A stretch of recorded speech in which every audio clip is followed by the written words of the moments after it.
문재인 정부의 파리 부동산 대책을 놓고 부작용을 우려하는 목소리가 나오고 있습니다.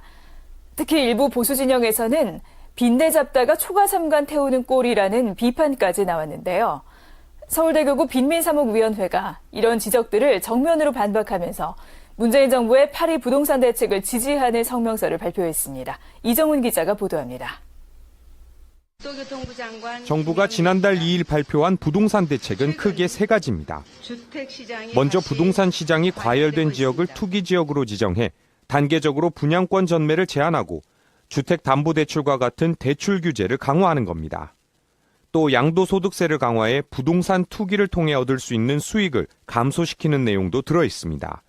이런 대책이 발표되자 보수 진영을 중심으로 비판의 목소리를 내고 있습니다.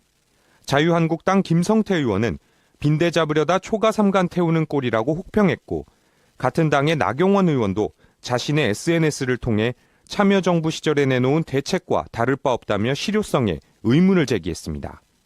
또 일부 부동산 전문가는 결국 실수요자들이 파리 대책의 피해자가 될 것이라고 주장했습니다.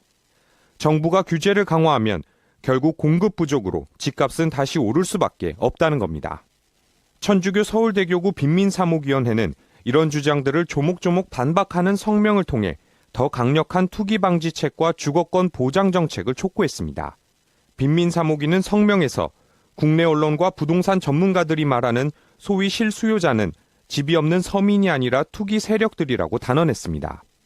수억 원의 대출을 받아 억대에 이르는 집을 마련할 수 있는 사람들이 우리 사회에 얼마나 있느냐는 겁니다.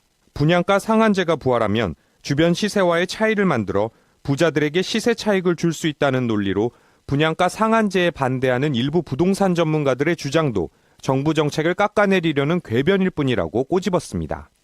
빈민사목위는 집 걱정, 전월세 걱정, 이사 걱정 없는 올바른 주거 정책의 기틀을 세우겠다는 정부의 대책을 지지한다며 부동산 적폐 세력들의 탐욕적인 투기로 인한 서민들의 탄식과 울부짖음을 더 이상 외면하지 않을 것이라고 밝혔습니다.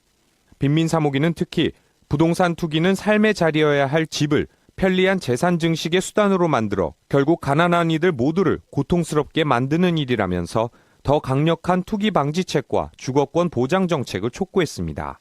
특히 파리 대책은 끝이 아니라 시작이어야 한다면서 주택시장 안정화를 위한 주택 보유세 강화와 강력한 세입자 주거비 부담 경감 대책을 요구했습니다. 빈민사목위원회는 가난한 사람들의 슬픔과 절망을 주목하면서 현 정부의 공정하고 따뜻한 주거 정책을 기대한다며 문재인 정부가 전 정부의 실패한 주거 정책을 되풀이하지 않도록 엄중히 감시하겠다고 덧붙였습니다. CPBC 이정훈입니다.